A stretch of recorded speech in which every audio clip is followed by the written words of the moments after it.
Ay, ay, ay, ay.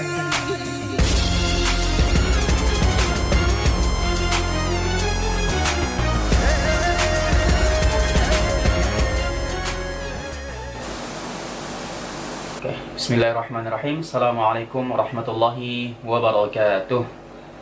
Kembali lagi di channel kita, yaitu Musafir Muda. Kali ini kita akan mendengarkan perjuangan atau cerita perjuangan istri saya dalam menghafalkan Al-Quran. Maka dari itu, sebelum kita mulai mendengarkan ceritanya atau kisahnya, seperti biasa kita mulai dengan membaca basmalah. Bismillahirrahmanirrahim. Oke, silakan. Bagaimana kisah perjuangan dalam menghafal Al-Quran? Awalnya kenapa? Kenapa bisa menghafal? Kenapa mau menghafal? Disuruh Sama? mama. Oh, sama mama. Ya awalnya disuruh, cuma ya lama-lama ya enggak karena terpaksa gitu, apa ya, ya gitulah, maksudnya lama-lama niatnya juga terperbaharui sendiri. Alhamdulillah. Jadi motivasi utamanya itu apa? Ya mama sih, kan mama pengen banget tuh punya anak yang penghafal katanya. Jadi ya singkat cerita, di antara kami berempat bersaudara, yang 3 itu emang apa ya, jago lah, berprestasi lah di kayak matematika atau pelajaran-pelajaran akademis gitu. Terus saya saya berbeda. Tuhan mengapa aku berbeda. Jadi nilai paling tinggi paling bahasa, matematika suka jelek nilainya. Dan yang lain-lainnya lah, intinya ya bahasa aja gitu yang paling bagus kayak. Jadi ya mungkin mama menyerah, enggak, ya mungkin mama mikir saya bagusnya ngafalin gitu. Bakatnya di tempat Ya, yang lain gitu. Iya gitu, bakatnya mungkin bukan di pelajaran yang Akademik seperti itu, kayak tapi gitu. di Al-Quran ya. Ya mungkin. Terus apa kata-kata motivasi yang bikin semangat gitu? Kan terkadang orang ketika menghafal itu pasti ada namanya jenuh, ada namanya malas juga, ada namanya juga ya macam-macam, ada halangan ke atau ada tantangan. Nah, dalam menghadapi hal itu apa yang istriku lakukan? Istriku apa ya, dulu tuh sebenarnya ya pertama iya mama, terus yang kedua kayak apa ya, jadi sebenarnya sebelum kan saya ngafalinnya di Darut Tauhid Bandung. Nah sebelum ke situ sempet pondok pesantren di Ummul Mukminin, itu setahun lebih lah, sampai kelas 2 SMP lah, itu berapa bulan. Terus pindah ke Sumedang, ada pesantren Al-Hikamus Salafiyah kalau nggak salah namanya, kalau nggak salah ingat.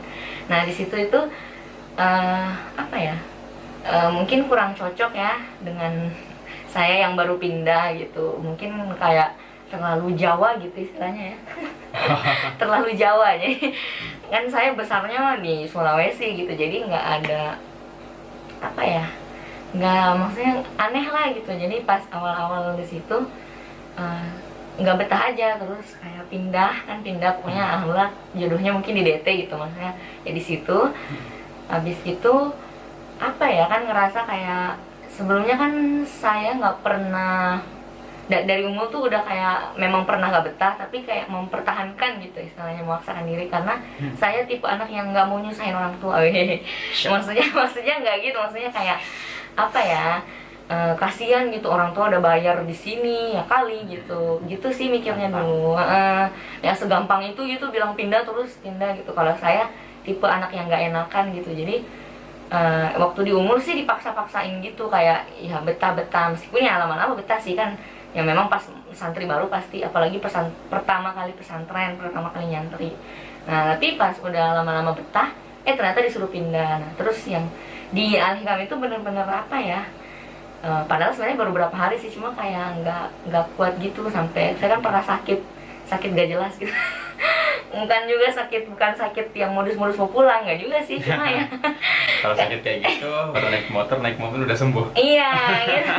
Kalau yang itu sampai di dalam mobil tuh sampai nangis, drama gitu. Terus ya udah, terus mungkin papa saya nggak tega ya. Almarhum papa kan dulu ya gitu, sedih banget juga waktu pindah ke Jawa itu, ke Sumedang itu. Terus akhirnya mungkin nggak tega, jadi pindah lah, ceritanya situ mau balik lagi ke Makassar gitu. Tapi mama tuh mikirnya, ih udah dibawa juga parongnya, maksudnya kayak udah sayang banget lah. Terus di Sulawesi mungkin belum ada ya pesantren yang putri gitu yang tahfidz, mungkin belum nemu pas zaman itu ya, masih kurang mungkin ya. Jadi kayak aduh nggak ada di Makassar. Terus kayak mama tuh pengen banget gitu. Jadi alhamdulillah di Darut Tauhid itu pas kuotanya tuh ada 1 gitu. Jadi mungkin jodoh gitu ya. Tapi jodohnya nggak jodohnya mungkin di situ menghafalnya tempatnya. Jadi apa ya, ya udah ke situ. Awalnya masih trauma gitu. Trauma, ya Allah lebay banget. Tapi alhamdulillah situ agak modern sih sedikit. Jadi apa ya, dan banyak makanan. Banyak tempat jajan. Jadi ya lumayan sih, nggak terlalu banyak drama di situ. Paling masalah-masalah kecil sama temen, sama ustazah pernah.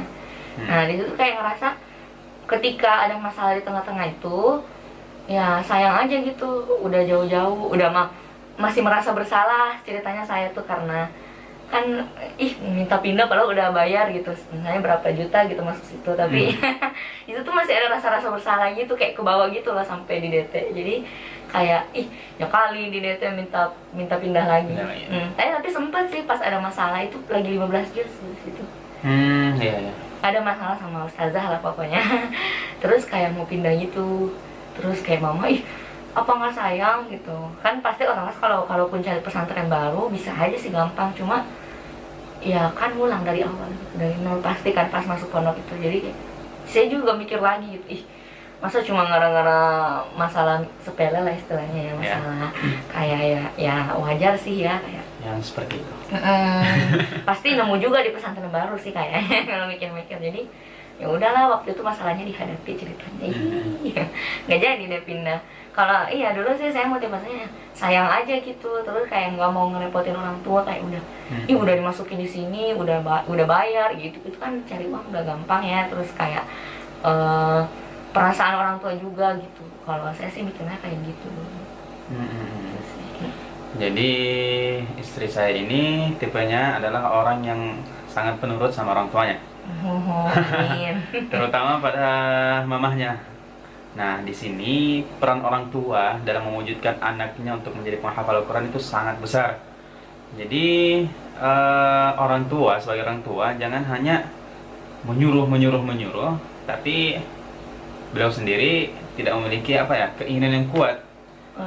Pas itu juga ya, mama tuh kayak sempat cerita, Neng, mama ngafalin loh juz 30 udah lancar gitu-gitu. Pas sholat lagi ngafalin, terus Neng, mama udah masuk juz 1, kayak cerita gitu lah. Jadi kayak iya, aku pun terenyuh gitu ya. Jadi kayak mama katanya ya kali nyuruh doang gitu ngafalin. Iya sih mama kayak gitu. Terus sekarang alhamdulillah udah 2 juz ya hafalannya. Meskipun jalan di tempat, tapi mama alhamdulillah istiqomah ya, suka sampai sekarang juga suka minta disimakin sama suami gitu. Jadi kayak ya alhamdulillah. Jadi nggak sih, orang tua nggak asal nyuruh. Jadi pas aku lagi ngedown tuh mama kayak iya mama udah ngerti cara saya ngafalin susah ya gitu. Jadi pas aku cerita ya, mah susah juz ini, kata saya tuh gitu ya. Terus kata mama, oh iya mama juga pas surah ini tuh susah pas jadi cerita pas juz 30 katanya. Terus pas masuk juz 1 katanya juz 30 nya jadi kemana-mana gitu katanya. Jadi iya cerita. Jadi orang tua tuh ketika udah merasakan juga, jadi pas anaknya surah tuh kelop. Jadi nggak yang masa ngafalin gitu aja, kan ada lah orang tua ada, pasti ada banyak. Masa ngafalin gitu aja susah gitu. Kayak ya Allah, rasakan dulu sehari saja jadi aku gitu. Emang banyak seorang tua yang menuntut ke anaknya dan juga kepada ustadznya, guru-gurunya. Kenapa anak saya nggak bisa ngafal seperti ini? Kenapa anak saya seperti ini? Itu seakan-akan dalam hati mau bilang, coba nih mau ngasih Al-Quran, terus silahkan ngafalin dulu, coba dulu gimana rasanya. Nggak segampang itu loh ayah bunda. Maksudnya ya iya sih, kita cuma ngafalin satu buku gitu, nggak kayak misalnya orang belajar fisika, matematika segala macam buku. Tapi gimana ya, yang namanya kita menghafalkan petunjuk hidup, pedoman hidup tuh nggak gampang, maksudnya ya nggak gampang. Dan itu tuh harus kita amalkan. Jadi apa ya, di antara penghafalan dan pengamalan itu butuh keseimbangan ya, apalagi keseimbangan dan proses yang panjang. Apalagi di dunia yang penuh dengan cobaan zaman sekarang, anak-anak kan iya beda gitu. Metode menghafalnya seperti apa? Kalau dulu di waktu saya di Darut Tauhid ya, yang kan saya tuh termasuk angkatan awal lah. Jadi pas itu tuh belum ada metode sih di sana. Jadi kayak ya udah ngafalin gitu. Enggak, tapi kalau ustazah saya tuh suka ngasih tahu. Setiap orang tuh berbeda. Yeah. Setiap orang berbeda caranya. Teman saya tuh ada yang dia kayak katanya dia mau track Qurannya gitu loh. Jadi kayak dilihat terus di scratch begitu. Jadi pas di setelan itu dibayangin, wih bisa keren, ya. Kalau saya mah nggak gitu, nggak bisa. Jadi kayak mungkin saya juga kalau fokus tuh masih kemana-mana ya. Jadi apa ya, kalau saya dulu kebetulan alhamdulillah di bahasa saya agak unggul. Jadi saya tuh suka baca artinya gitu loh.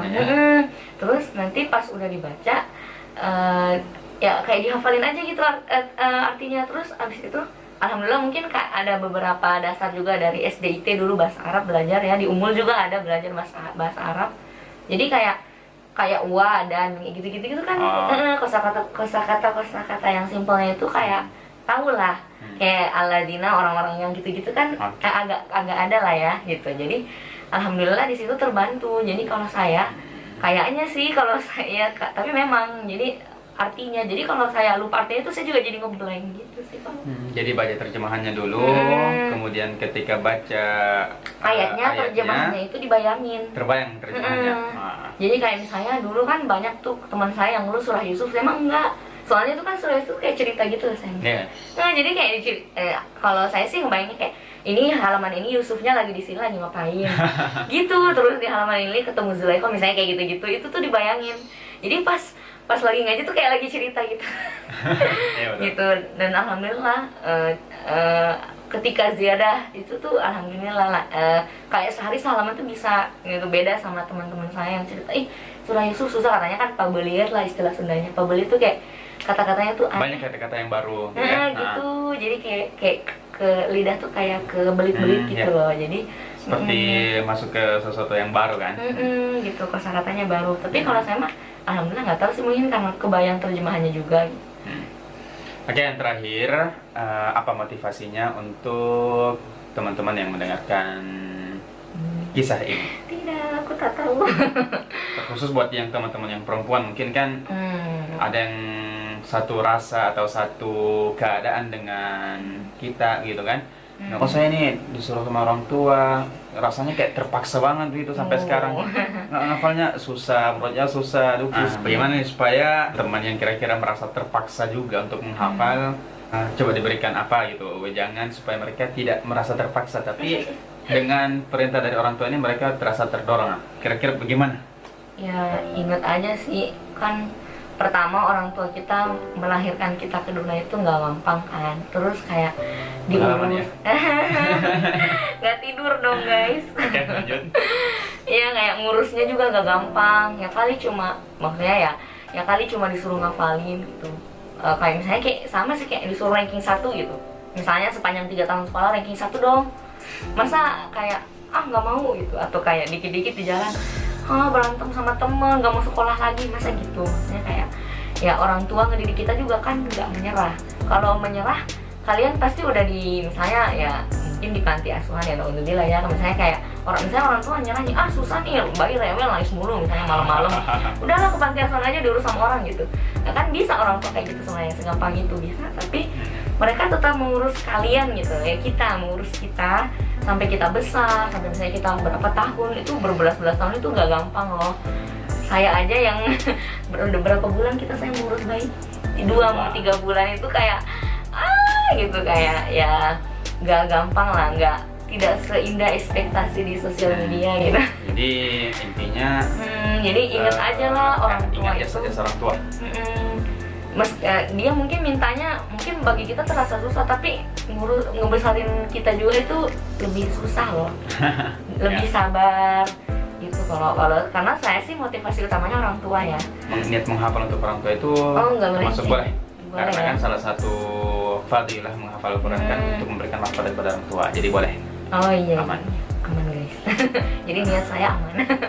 Mungkin kan beberapa ada juga yang niatnya kayak pengennya punya gelar gitu. Itu kan Nah, kemarin melenceng itu.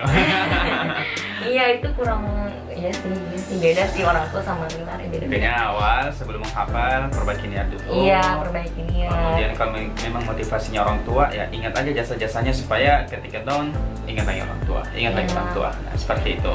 Karena mungkin kalau niatnya salah juga dari awal bisa jadi berhenti di tengah jalan dulu ya. Bisa berhenti, kalaupun selesai juga rugi. Iya sih, soalnya Rugi semua, setengah-setengah soalnya ya. bukan karena Allah kan, bukan karena orang tua juga, itu rugi sendiri.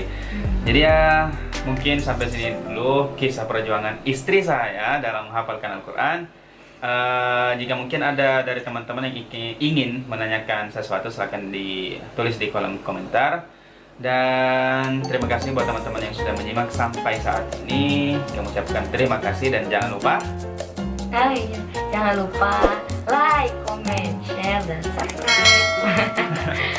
subscribe ya, meskipun baju kami saat ini bukan merah lagi. Iya, kita nggak fokus. Saya nggak punya baju Papa hitam itu untuk semua. Kontrol. Oke, itu saja dari kami. Terima kasih banyak. Syukran. Wassalamualaikum warahmatullahi wabarakatuh.